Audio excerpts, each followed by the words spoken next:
A'udzubillahi minasyaitonirrajim. Bismillahirrahmanirrahim. Alhamdulillahirabbil alamin. Nahmaduhu wa nasta'inuhu wa nastahdihi wa nastaghfiruh. Wa na'udzu billahi min syururi anfusina wa min sayyiati a'malina. May yahdihillahu fala mudilla lahu wa may yudlilhu fala hadiyalah. Nashhadu an la ilaha illallah wa nashhadu anna Muhammadan abduhu wa rasuluh. Allahumma salli ala sayyidina Muhammad wa ala alihi wa sahbihi ajma'in. Alhamdulillah, bersyukur pada Allah Subhanahu wa taala. Pagi ini kita bersama-sama lagi dalam sesi tadabbur harian. Alhamdulillah, hari ini hari Jumaat, kita akan bersama-sama di muka surat yang ke-335, iaitu daripada surah Al-Hajj. InsyaAllah kita akan baca hari ini surah Al-Hajj, ayat yang ke-24 sehingga ayat yang ke-30. InsyaAllah seperti biasa, terima kasih saya ucapkan kepada yang telah memberi feedback gambar dan juga suara. Yang keduanya, InsyaAllah sama-sama buka mushaf. InsyaAllah kita sama-sama untuk melihat muka surah ini 335 ataupun surah Al-Hajj ayat 24 sehingga ayat yang ke-30 insya-Allah. InsyaAllah kita akan mulakan insya-Allah dengan saya akan baca sedikit ayat daripada muka surah ini pada hari ini, iaitu saya akan bacakan ayat yang ke-24 insya-Allah. A'udzubillahi minasyaitonirrajim. Bismillahirrahmanirrahim. وهدوا إلى الطيب من القول وهدوا إلى صراط الحميد. Sadaqallahul azim. Alhamdulillah, kita baca pada hari ini ialah tentang bagaimana seruan Allah Subhanahu wa taala, ataupun Allah Subhanahu wa taala ceritakan tentang orang-orang yang beriman ini. Orang-orang yang beriman ini Allah Taala sebut dalam ayat yang ke-23 24 ini, iaitu wahudu, dan mereka itu hudu. Hudu tu maknanya ialah ditunjukkan. Daripada hidayah lah kita kata kan, daripada perkataan hidayah, hada, ihdina, semua tu tunjukkan kami. Jadi wahudu tu mereka itu ditunjukkan, dimudahkan, diberilah mereka ni untuk ila tayyibi minal qawli, kepada satu benda yang baik daripada kata-kata. Jadi mereka ini, orang Islam ini, orang-orang yang beriman, yang beramal soleh dalam dunia ini, mereka ini akan wahudu, akan ditunjukkan kepada kata-kata yang baik. Maksud kata-kata yang baik ini ada pelbagai pendapat ulama lah, tapi majoriti mengatakan yang pertama kali kata-kata maksudnya ialah kalimah yang baik ni, at-tayyib minal qawli ni, at-tayyib minal, minta maaf at-tayyib minal qawli ni adalah maksudnya la ilaha illallah Muhammadur Rasulullah, iaitu kalimah tayyibah. Ada yang kata maksudnya ialah lebih daripada tu, umum, iaitu apa-apa saja, la ilaha illallah ataupun subhanallah, alhamdulillah, takbir dan sebagainya. Ada yang kata lagi juga maksud wahudu ila tayyib ni, mereka ni ditunjukkan kepada at-tayyib minal qawli ni, maksudnya ialah Al-Quran tu sendiri. Jadi maknanya kita boleh katakan di sini maknanya maksudnya ialah dia tu umum, maknanya umum, iaitu apa-apa saja, apa-apa yang baik, kata-kata yang baik, sama ada Quran ke, la ilaha illallah ke, subhanallah ke, apa-apa saja, tahmid, takbir, tasbih dan semua sekali itu adalah at-tayyib minal qawli. Jadi orang Islam dipermudahkan, ditunjukkan kepada benda-benda yang macam tu. Kemudian wahudu ila siratil hamid, dan kemudian mereka ini dihudu, ditunjukkan juga, dimudahkan juga untuk kepada siratil hamid. Siratil hamid maknanya jalan yang baik, iaitu jalan yang benar, iaitu jalan Allah Subhanahu wa taala. Jadi orang-orang yang beriman ni, tengokkan Allah Taala tunjukkan, mudahkan. Jadi sebab itulah kita minta Allah Taala mudahkan, Allah Taala berikan, Allah Taala janji dia akan berikan, wahudu kan. Kemudian sekarang ni habis tu cerita orang-orang yang beriman, bagaimana keadaan orang beriman. Kemudian Allah Ta'ala sebut pula selepas daripada tu keadaan orang-orang yang tak beriman. Innal ladzina kafaru wa yasudduna. Kemudian Allah Ta'ala sekarang cerita daripada ayat 25. Kita baca ayat 25 sekarang ni, iaitu daripada ayat 25 ni kita akan nampakkan gambaran bagaimana bahawa ayat ni bentuknya sekarang dah berubah sikit, iaitu bentuknya ayat madani. Kita tengok, innal ladzina kafaru, Allah Taala kata orang-orang yang kafir, wa yasudduna an sabilillah, dan mereka itu menghalang manusia daripada jalan Allah. Siapa yang menghalang manusia daripada jalan Allah ni? secara ni ikutnya umum lah kan, siapa-siapa dia. Sampai hari ni pun ada orang yang menghalang manusia daripada Islam kan. Itu termasuk tu orang kafir, dan mereka ni bukan kafir saja, kafir ni untuk diri mereka saja, tapi kemudian mereka menghalang pula manusia. Mereka buat kerja pula untuk menghalang manusia daripada jalan Allah. Wal masjidil haram, wal masjidil haram maksudnya itu menghalang manusia daripada jalan Allah, dan menghalang manusia pula tu daripada masjidil haram. Maknanya bukan saja mereka ni menghalang orang daripada agama, tapi menghalang pula daripada orang tu nak buat baik di Masjidil Haram, nak pergi ke Masjidil Haram. Ini maknanya ialah dia boleh kita kata, kita jangan kata sekarang ni kalau orang nak pergi buat haji tak boleh. Itu bukan maksud dia. Sekarang ni sebab ada sebab ada sebab ada COVID dan sebagainya lah kan. Itu bukan. Tapi maksud sini ialah ini orang kafir ataupun orang yang tak ada sebab ni, iaitu orang kafir dulu ni, mereka menghalang orang Islam daripada nak masuk. Sebagai contohnya, masa orang Islam ni nak masuk, sebelum berlakunya perjanjian Hudaibiyah, Nabi SAW dengan para sahabat 1,200 orang nak pergi ke dalam Mekah, bukan nak buat apa pun, nak buat umrah je, nak pergi buat baik, nak pergi beribadah kepada Allah Subhanahu Wa Taala. Tapi apa yang dibuat oleh orang kafir? Mereka menghalang, mereka tak benarkan mereka kata Muhammad kena balik tahun ni, tak boleh masuk Mekah tahun ni. Jadi sebab itulah Nabi terpaksa lah, lalu berlakulah perjanjian Hudaibiyah kan. Masya Allah kan. Tak apa. Tapi nak ceritanya, tengok orang kafir yang mereka menguasai Mekah pada masa itu, mereka menghalang daripada jalan Allah, iaitu menghalang Islam, menghalang Muhammad di nak berdakwah, dan yang keduanya mereka menghalang wal masjidil haram, mereka menghalang manusia daripada nama allazi ja'alnahu linnas. Sedangkan Allah Ta'ala kata, Allah Ta'ala telah jadikan ja'alnahu tu iaitu Masjidil Haram tu linnas, untuk manusia. Allah Ta'ala bukan jadi untuk mereka, untuk jadikan untuk manusia. Sawa'a al-akifu fihi wal bad. Allah Ta'ala kata sama ada sawa'a, kalau ikut bacaan Anas sini kan, sawa'anil, dia ada kena baca macam tu kan, sawa'anil, gitu, sawa'a anil ni, jadi ada nun kecil lah sini kan. Kita tak tulis sini, tapi cara bacaan dia ialah dipanggil iltiqa' as-sakinain, iaitu berjumpa dua baris mati. Jadi kita baca sawa'anil akifu, sama ada Allah Ta'ala kata orang-orang yang nak beribadah ni tak boleh halang dia, sama ada mereka ni yang tinggal di situ. Sawa'anil akifu, akifu tu maknanya orang yang bermukim di situ, berada di situ. Wa fihi, pada Masjidil Haram tu, wal bad, al bad tu maknanya orang-orang yang datang daripada jauh, orang datang daripada luar Mekah tu kan. Yang seperti kita, kalau kita pergi Mekah kan, itu kita panggil al-bad lah kita tu. Asalnya sini lah al-bad tu maknanya orang badui, maknanya sebab zaman tu ada dua saja kan, iaitu orang tinggal di Mekah ataupun orang yang berada di luar Mekah. Mereka ni biasanya orang badui lah, iaitu orang tinggal di padang pasir dan sebagainya kan. Jadi Allah Ta'ala kata semua tu Mekah ni untuk semua orang, tak kira orang berada di situ, orang tak berada di situ ke. Tapi ni orang kafir Mekah ni kan, mereka ni menghalang semua. Orang yang dalam tu mereka menghalang nak mengajar Islam, nak berbuat Islam, nak mengajar kepada yang benar, dan kemudian mereka menghalang manusia daripada yang nak datang pun. Kalau mereka ni Islam, mereka tak benarkan untuk buat ibadat di situ pun. Jadi Allah Ta'ala kata wa man yurid fihi bi ilhadin, Allah Ta'ala kata siapa yang menginginkan fihi, padanya, pada masjid tu, fihi, siapa yang menginginkan pada masjid itu, fihi bi ilhadin. Ilhad ni maksudnya ialah asal makna ilhad ni maknanya ialah iaitu melencong daripada satu benda yang benar. Asalnya benar tapi lari daripada benar, itu nama dia ilhad.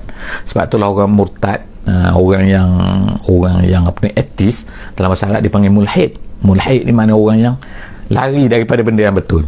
Sedangkan mereka ni buat ada yang betul, tiba-tiba mereka lari. Itu nama dia mulhid mereka ni. Jadi Allah Ta'ala kata siapa yang inginkan ilhad bizulmin, melencong daripada yang benar, kemudian dengan melakukan kezaliman, nuzikhu, Allah Ta'ala bagi warning ni di sini kan, mereka yang buat macam ni, siapa yang nak tak betul, nak buat kezaliman kepada orang, nuzikhu. Ayat ni boleh maknanya pada orang tanah haram tu saja, orang yang kafir yang menghalang manusia tu, dan juga boleh secara umumnya. Jadi Allah Ta'ala kata nuzikhu, kami akan rasakan. Naziknya mereka orang tadi tu min azabin alim, dengan azab yang pedih. Jadi habis ini ayat yang ke-25. Jadi kita tengok sini bahawa secara umum Allah Ta'ala beri warning dia tu, maknanya pada zaman Nabi tu. Dan kita kalau baca sirah pun, dan kalau kita tahu keadaan kita pada hari ni kan, ini apa, Mekah ni apa, untuk apa, maka kita kan boleh tahu kan, walaupun tak berlaku lah, tapi pernah berlaku dalam sejarah Islam banyak kan peristiwa-peristiwa macam ni. Kita tengok sikit ayat yang ke-26 insyaAllah, ayat 26. Allah SWT kata, cerita sekarang ni tentang Nabi Ibrahim pula. Tentang Nabi Ibrahim, kita tengok kan, cerita Nabi Ibrahim ni ada cerita dalam ayat Mekah, ada cerita dalam ayat Madinah. Kalau dalam ayat Mekah biasanya lain bentuk dia, Allah Ta'ala cerita, tapi bila ayat Madinah lain cerita bentuk dia. Allah Ta'ala cerita sekarang tentang Nabi Ibrahim, tentang Nabi Ibrahim dan haji. Surah ni surah Al-Hajj, surah haji. Jadi kita akan tengok sini. Waalaikumsalam warahmatullahi wabarakatuh. Jadi kita akan tengok sini apa ni Allah Ta'ala semula start wa izbawwa'na. Wa izbawwa'na. Minta maaf terima kasih, insyaAllah. Suara saya pula tak keluar ni. Okay. Jadi Allah SWT kata wa izbawwa'. Bawwa'na tu kamilah, ketika kami telah, kalau terjemahan sediakan. Maksud tabawuk ni, asalnya bawwa ayubawi'u tabawuk ni, maksudnya ialah iaitu memindahkan seseorang ke satu tempat yang lebih baik. Kalau kita kata banjir ke, kalau banjir, jadi kita pindahkan orang tu ke tempat yang selamat, maka itu dipanggil bawa. Kita telah bawa kan, dia tabawuk.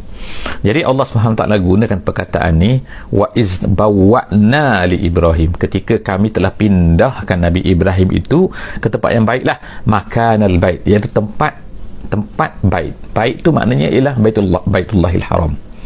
Apa dia yang berlaku ni? Iaitu ketika Nabi Ibrahim ni pindahkan anak dia tu, ambil Hajar dan juga anak dia Ismail tu, bawa ke tempat tu, padahal pada masa tu pada bazir. Jadi sebab tu ulama' kata sebenarnya tempat tu Nabi Ibrahim pun tak tahu, tapi tempat tu sebenarnya ialah tempat awwala baitin wudi'a lin-nas, bagaimana sebut dalam ayat yang lain kan. Sesungguhnya rumah yang pertama sekali wudi'a lin-nas lallazi bi Bakkah, sebenarnya ialah di Mekah tu. Bakkah disebut, nama dia Bakkah ataupun Makkah. Jadi Allah Subhanahu Taala sebut sini bahawa rumah, tapi selepas daripada lama masa sejak daripada Nabi Adam lagi ni, lama masa tu beralih, maka lama-lama orang tinggalkan tempat tu. Tak tahulah apa yang berlaku, sebab apa orang manusia tinggalkan tempat tu. Jadi sekarang ni Allah Subhanahu Taala nak hidupkan balik. Tengok kan, Nabi Ibrahim dibawa situ, dia tinggalkan tu Hajar dan juga Ismail tu di situ. Tempat tu adalah tempat Baitullah. Tak ada lagi pada masa tu Baitullah tu kan, tanah kosong kan, tanah bukit apa benda kan, kosong kan. Tapi Allah Ta'ala yang pindahkan. Tengok Allah Ta'ala kata wa izbawwa'na li Ibrahim makanal bait, tempat rumah tu, tempat Baitullahil Haram, alla tusyrik bi syai'a. Allah Ta'ala kata dan juga jangan kamu syirik dengan aku dengan sesuatu pun. Wa tahhir, dan wahai Ibrahim, tahhir, sucikanlah Baitia ni, rumah aku ni bukan rumah tempat tinggal Allah kan, tapi maksudnya rumah yang Allah Ta'ala muliakan. Lit-ta'ifin, untuk orang yang tawaf. Jadi artinya tawaf ni tak boleh tempat lain, tempat tu saja, iaitu di Baitillah tu. Lit-ta'ifin wal qa'imin, dan orang yang berdiri berdoa ke, berdiri sembahyang ke dan sebagainya. Dan kemudian warruka'is sujud, dan orang yang rokok dan sujud. Kita tengok sini ulama kata warruka'is sujud ni, iaitu dia tak ada waw kat sini, warruka'is sujud. Kenapa tak ada waw di antara rokok dan sujud? Perkataan rokok dan perkataan sujud tak ada waw, kerana dia kata iaitu dalam sembahyang yang satu. Ini ulama sebut ulama tafsir sebut, kerana dalam sujud dan rokok ni mesti kena ada dalam sembahyang yang satu. Paling kurang kita tengok kan, walaupun sembahyang duduk kan, tak berdiri, bukan hanya berdiri, tapi sembahyang duduk, tapi mesti kena ada rokok, mesti kena ada sujud dalam satu sembahyang. Itu kalau sembahyang jenazah tu kita kata lain pula kan. Ini cerita sembahyang biasa ni. Jadi Allah SWT kata warruka'is sujud, maknanya orang nak mengabdikan diri pada Allah, sucikanlah tempat ini wahai Ibrahim, bersihkan tempat ini wahai Ibrahim, untuk orang yang akan buat haji benda ni. Kemudian tu wa'azzim finnas, dan kemudian tu azin tu iklankan, panggil untuk manusia, finnas, kepada manusia semuanya. Kepada manusia siapa? Manusia seluruhnya, sampai lagi sekarang pada hari ini kan. Jadi apabila Allah Subhanahu Wa Taala beritahu kepada Nabi Ibrahim azim finnas ya Ibrahim, maknanya kan, jadi Nabi Ibrahim kata suara aku pendek, aku boleh bercakap bukan ada mikrofon, bukan ada telekomunikasi kan. Kalau ada telekomunikasi pun bukan boleh sampai suara ni kepada semua orang satu dunia ni kan. Orang pada masa tu dah berada di sini, ada di sini, ramai kan. Nabi Ibrahim sendiri pun berpindah-pindah kan, daripada Iraq pergi ke Baitul Maqdis, pergi ke Palestin, pergi ke Mesir. Maknanya manusia dah berselerak dah pada masa tu. Jadi Allah Subhanahu Wa Taala tiba-tiba beritahu kepada Nabi Ibrahim azin, iklankan, beritahukan, sebarkan suara ni finnas, pada manusia. Jadi Nabi Ibrahim pun kata suara aku pendek ya Allah, gitu kan. Allah Subhanahu Wa Taala kata kepada Nabi Ibrahim, kamu hanya sampaikan, kamu akan iklankan, aku yang akan menyampaikan suara tu kepada semua manusia. Jadi sampai sekarang kita tengok kan, walaupun kita ni dengan Nabi Ibrahim 1000 tahun bukan 1400 tahun tu Nabi Muhammad ni 1000 tahun kan, sebelum daripada tu lagi kan. Kita dengar tak suara tu? Ya, kita dengar. Apa, bukan kita dengar suara tu, tapi maksudnya kita rasa nak pergi ke Baitullahil Haram tu, kita rasa nak pergi situ. Jadi manusia daripada pelusuk mana pun mereka ni kan, tak kira mereka ni dia ada di tanah Melayu kita ke, di Afrika ke, di negeri China ke, di Eskimo ke, Amerika Selatan ke, bila mereka ni Islam, mereka akan rasa nak pergi ke Mekah tu. Daripada mana ni? Azim finnas. Nabi Allah Ta'ala dah beritahu kepada Nabi Ibrahim azim. Jadi begitu juga kita sebenarnya dalam dakwah dan sebagainya, kita pun macam tu juga, iaitu kita ni hanya apabila Allah Ta'ala menyuruh kita ni menyampaikan, melaunkan sesuatu benda, iaitu agama, ceritakan agama kan, sampaikan sekadar kemampuan kita kan. Kita ada sekarang ni semua orang boleh jadi apa ni, penerbit TV. Ni tengok ni kan, kita ada Facebooknya, kita ada, walaupun ini orang bukan Islam yang buat kan, tapi kita boleh manfaatkan kan, dengan ada YouTube, dengan apa kan, bercakap kita sampaikan. Kita tak tahu kan, mungkin suara kita ni sampai kepada siapa-siapa yang berada di mana-mana kan. Jadi mudahnya sekarang ni kan. Pada zaman tu tengok kan, itu semua adalah Allah Subhanahu Wa Ta'ala nak mudahkan. Macam mana nak sampaikan. Jadi Allah Ta'ala kata, aku yang sampaikan wahai Ibrahim. Jadi diceritakan Nabi Ibrahim pun naik atas bukit Qubais pada masa tu, lalu dia pun menyerulah, hai manusia kan. Allah Subhanahu Wa Ta'ala janjikan kepada Nabi Ibrahim, dia kata apa? Ya'tuka rijalan, ya'tuka wa azin, kamu azankan saja, bukan azan Allah akbar tu, itu azan semayang kan, tapi azin tu maknanya iklankan, maksudnya iklankan, laungkan. Jadi mereka akan datang.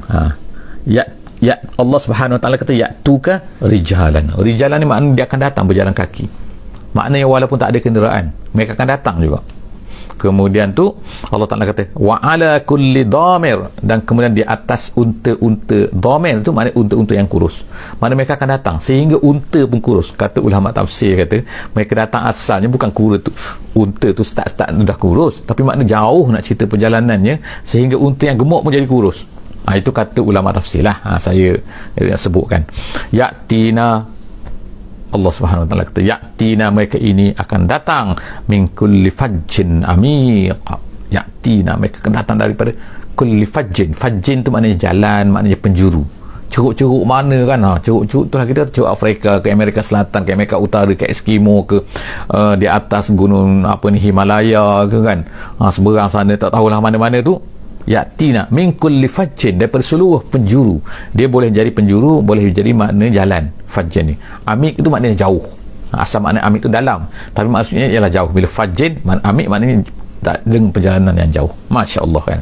Kemudian Allah Ta'ala sebut daripada itu, apa hikmah daripada itu? Liyashhadu. Yashhadu, ulama sebut makna dalam tafsir kata yashhadu maknanya ialah mendatangi, bukan maknanya menyaksikan, bukan tengok saja, tapi mereka tu untuk mendatangi, memperolehi manafi'alahum, manfaat untuk mereka. Jadi liyashhadu, mereka datang semua tu untuk mendapat memperolehi, mendatangi, liyashhadu mendatangi, memperolehi manafi'alahum, manfaat untuk mereka. Manfaat apa? Banyak manfaat dia. Antaranya ialah manfaat mereka boleh bisnes, contohnya lah kan, memang tak jadi masalah nak bisnes, yang penting jangan kacau kan, jangan kacau, boleh bisnes kan, sebagaimana Allah Subhanahu Wa Ta'ala sebutkan, anta bertahu tak mengapa kamu ni tabtahu fadlam mir rabbikum, kamu nak cari rezeki kurniaan daripada Tuhan kamu. Rezeki kurniaan boleh jadi belaka tu, boleh jadi pahala, boleh jadi ulama kata boleh jadi bisnes, maknanya tak masalah buat bisnes. Yang penting jangan mengganggu orang dan jangan mengganggu dia untuk beribadah kepada Allah. Jadi maknanya boleh. Jadi datang tu macam-macam manfaat, boleh ambil pengajarannya, boleh dari segi psikologinya, macam-macam, kesabarannya mengajar, itu adalah manafi' lahum, itu sebenarnya untuk manfaat untuk mereka. Kemudian Allah Ta'ala kata wa yazkuru smallahi fi ayyamin ma'lumat, dan kemudian mereka yang kedua mengingati Allah, mengingati ismallah fi ayyamin ma'lumat, nama Allah di dalam hari-hari yang tertentu. Hari tentu itu hari-hari masa buat haji tu. Tak kira lah mereka buat tamattu' ke, mereka buat bentuk apa ni, macam-macam lah kan. Boleh buat haji tu kan, ifrad ke dan sebagainya. Tapi hari-hari tertentu, hari-hari haji tu mereka akan ingat pada Allah Ta'ala saja, tak ada ingat benda lain kan. Jadi maknanya start bahkan kalau mereka datang awal, mereka akan ingat ayyam. Sebab tu Allah Subhanahu wa Ta'ala memuliakan, menjadikan kehebatan 10 hari bulan tu, 10 hari bulan Zulhijjah tu, yang pertama tu, sebelum daripada hari raya, sehingga orang tak pergi haji pun dia akan dapat pahala situ kan. Pahala puasanya banyak, pahala zikirnya banyak, pahala ibadah pada masa tu banyak, pahala dia diganda-gandakan. Jadi nak sama dengan Ramadan juga kan. Setengah ulama kata itu lebih hebat lagi daripada Ramadan. Wallahu a'lam bishawab. Itu adalah pandangan khilaf ulama kan situ kan. Jadi itu yang dikatakan itu hari-hari masa haji tu. Jadi fi ayyamin ma'lumat, pada hari-hari yang tertentu tu. Kemudian ala ma razaqahum min bahimatil an'am. Jadi Allah Ta'ala kata wazkuru tu wa yazkuru smallah fi ayyamin ma'lumat. Ada setengah ulama mengatakan mengingati Allah tu masa sembelih tu, menyebutkan nama Allah, menzikirkan nama Allah semasa sembelih. Ada yang kata yang mengingati nama Allah tu itu minta maaf yang tak alih, insya-Allah tak alih kan. Ini minta maaf. Jadi disebutkan nama Allah tu iaitu pada hari-hari tu. Kemudian menyebutkan pula nama Allah semasa sembelih binatang tu, ala ma razaqhum min bahimatil an'am, ke atas apa yang direzekikan oleh Allah Ta'ala min bahimatil an'am. Kita sekarang tak lama lagi kan kita akan berhaji insya-Allah kan. Bukan kita berhaji, orang pergi haji lah kan, orang tak, kita akan raya haji insya-Allah, kita akan sembelih binatang. Jadi Allah Ta'ala kata zikir nama Allah, syukur pada Allah di atas apa yang direzekikan daripada bahimatil an'am, iaitu binatang-binatang tu, binatang-binatang ternak tu. Fakulu minha. Kemudian apabila kita sembelih binatang tu, kita sembelih kurban lah, kita kata kan, Allah SWT kata fakulu minha, makan daripadanya, makan. Maknanya bukan tak boleh makan. Sebab orang kafir, Allah Ta'ala turunkan ayat ini, kata ulama tafsir, sebab dulu orang kafir dia tak boleh makan. Bila sembelih tu, ni untuk Tuhan, dia kata dah tak boleh makan, kita tak boleh makan langsung. Dah, Allah Ta'ala kata boleh makan. Bahkan ulama kata sunat dimakan sikit. Lepas tu sebab apa Allah Ta'ala kata fakulu, makanlah daripadanya. Wa at'imul ba'isa al-fakir, dan selepas daripada tu berilah makan kepada orang al-ba'is. Maknanya jadi pecah dua lah, mana kita bahagi. Bagaimana pecahan dia tu, bagaimana pecahan tu, itu ulama-ulama tu yang mana paling baik, dan paling baiknya ambil sikit, yang lain tu bagi kepada al-ba'isa. Al-ba'isa tu iaitu orang-orang yang sengsara, orang yang susah kan, al-ba'is. Dan kemudian al-fakir tu orang fakir lah, orang miskin yang mereka ni susah, tak dapat makan daging lah. Sebab apa daging? Alhamdulillah. Jadi mereka tak dapat makan daging, jadi makan daging pada masa tu, jadi kita sedekahkan kepada mereka pada masa tu Jadi seterusnya Allah SWT kata summal yaqdu tafasahum. Selepas daripada tu Allah Ta'ala kata, dan kemudian summa, Allah Ta'ala kata al-yaqdu, summal yaqdu. Yaqdu ni maksudnya ialah menghilangkan. Menghilangkan apa? Tafasahum tu kekotoran yang ada pada mereka. Jadi kenapa pula sebut pasal tafasahum ni? Sebab ni banyak penafsiran di sini. Antara penafsirannya dia kata ialah kerana orang yang datang dulu pada buat haji, mereka datang daripada jauh. Kadang-kadang mereka ni tak ada air apa benda, jadi mereka ni kadang-kadang kekotoran, ya kotor lah kan, busuknya benda kan. Jadi Allah Ta'ala kata hilangkan kekotoran tu, hilangkan semua tu. Sebab apa? Kamu sekarang sampai ke tanah haram ni, kamu sekarang nak buat haji, kamu kena jadi orang-orang yang bersih dan sebagainya. Itu dia kata kan, itu yang pertama maksud dia. Ada yang kata summal yaqdu tafasahum, hilanglah kekotoran ni, maksudnya ialah buang baju-baju yang tak ada kena-mengena, pakai baju ihram saja. Itu pendapat yang kedua kata ulama. Kemudian summal yaqdu tafasahum wal yufu nuzurahum, dan kemudian tunaikanlah nuzur ialah nazar lah kali kan. Jadi ada yang kata nazar lah, kalau kamu bernazar apa-apa, iaitu itu binatang tu, binatang yang kamu bawa tu kan, kamu sembelih di situ kan. Ada yang kata maksud sini wal yufu nuzurahum, ini maksudnya tunaikanlah manasik haji tu sebagaimana yang diminta, yang telah ditetapkan. Itu dua pendapat ulama yang besar. Jadi wal yufu nuzurahum, dan tunaikanlah nazar kamu ataupun tunaikanlah ibadat yang telah ditetapkan untuk semasa buat haji tu. Kemudian wal yatawafu bil baitil atiq, dan hendaklah kamu semua tawaf bil baitil atiq, di rumah al-atiq ini. Rumah atiq ni rumah apa? Atiq ni maksudnya ialah yang ada satu makna, ialah yang suci, yang maknanya yang daripada asal lagi suci. Itu atiq. Itu makna satu makna untuk atiq ni, iaitu maknanya walaupun dia pernah dikotorkan oleh orang Quraisy kan, dengan letakkan berhala dan macam-macam. Jadi Allah SWT kata, kemudian Allah sucikan. Datangnya Nabi Muhammad masa Fathu Mekah, dihilangkan semua berhala-berhala tu, maka disucikan balik. Jadi atiq, itu atiq maksudnya, iaitu disucikan daripada asal dia ada suci, kemudian dikotorkan oleh manusia. Ada yang kata satu lagi, makna atiq di sini ialah maksudnya ialah yang lama tapi masih mahal. Satu benda yang lama, orang panggil antik. Antik ni mungkin datang perkataan antik kan, atiq ini antik gitu iaitu barang lama yang berharga, itu Kaabah lah di sini kan. Jadi Allah SWT kata wal yatawafu bil baitil atiq, dan hendaklah kamu semua tawaf di baitil atiq, iaitu rumah Allah yang lama ni, yang asal ni, yang berharga ni. Seterusnya ialah ayat yang ke-29 ni, insyaAllah ayat yang ke-30, ayat yang ke-30. Itu ayat ke-29 tadi. Zalik, Allah Ta'ala kata zalik ni maknanya maka begitulah. Jadi makna ataupun maknanya perhatikanlah.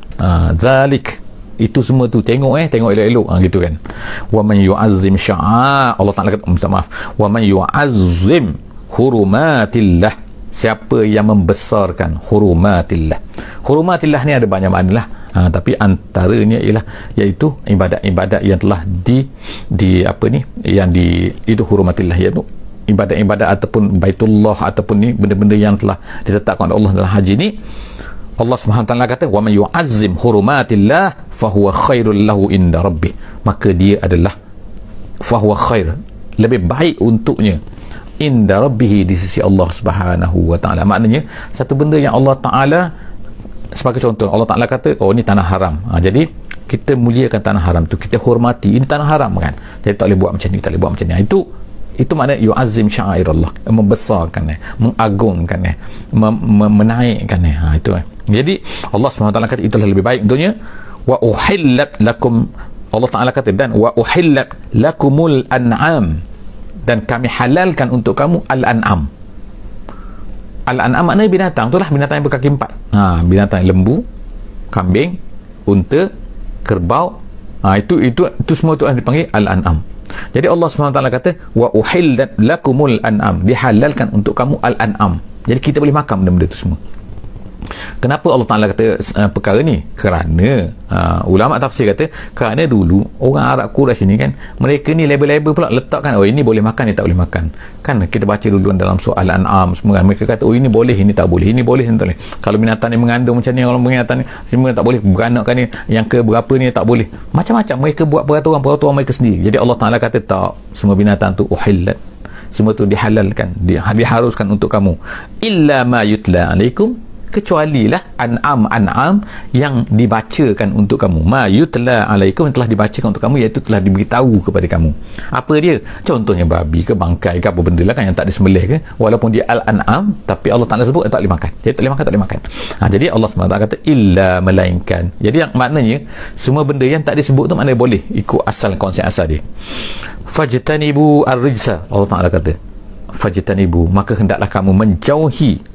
Ijtanibu ar-rijsa maknanya ialah iaitu asal makna ar-rijsa tu benda-benda kotor, benda-benda kotor, minal ausan tu berhala. Tapi maksud sini ar-rijsa sini ialah tak kiralah batu ke, tak kiralah kayu ke, tak kiralah apa yang digunakan untuk membuat berhala tu. Jadi Allah Ta'ala kata fajtanibu, semua benda tu tinggalkan, benda-benda tu mengarut-ngarut tu, berhala-berhala tu, ar-rijsa yang kotor-kotor yang dibuat, kamu buat tu kan, patung-patung daripada untuk tu al-ausan tu, berhala-berhala. Wajtanibu qaulaz zur, tu yang pertama dari segi fizikal, benda-benda tu, benda sembahan-sembahan tu. Kemudian yang keduanya, kamu adalah tinggalkan qaulaz zur. Qaula tu kata-kata, az-zur tu maknanya ialah bohong, kata-kata dusta, kata-kata yang tak betul, tak kira apa-apa. Allah kata tinggalkan semua. Yang pertama tinggalkan yang berhala sembahan tu, praktikal tu. Yang keduanya ialah kata-kata pun tak boleh bercakap. Jadi termasuk sini qaulaz zur ni, semua benda lah kata-kata yang buruk, kata-kata dusta, kata-kata tak elok ni, qaulaz zur ni. Kata-kata benda yang tak berlaku kita kata, kemudian kita menipu orang dan sebagainya, semua benda tu adalah dipanggil sebagai qaulaz zur. Allah Ta'ala kata tinggalkan semua sekali, dua-dua benda tu. Wallahu a'lam bissawab. InsyaAllah kita akan jumpa lagi insyaAllah dalam sesi kita yang seterusnya, muka surat 336 dalam sesi akan datang insyaAllah. Jumpa lagi insyaAllah. Jangan lupa untuk share, untuk subscribe, untuk beri komen insyaAllah, tekan loceng semualah tu kan. Jangan lupa insyaAllah untuk bersama-sama dengan kita dalam setiap hari satu muka surat insyaAllah. Wallahu a'lam bissawab. Assalamualaikum warahmatullahi wabarakatuh. Bismillahirrahmanirrahim. Wal 'asri innal insana lafi khusr illa allazina amanu wa 'amilus solihat wa tawasaw bil haqqi wa tawasaw bis sabr.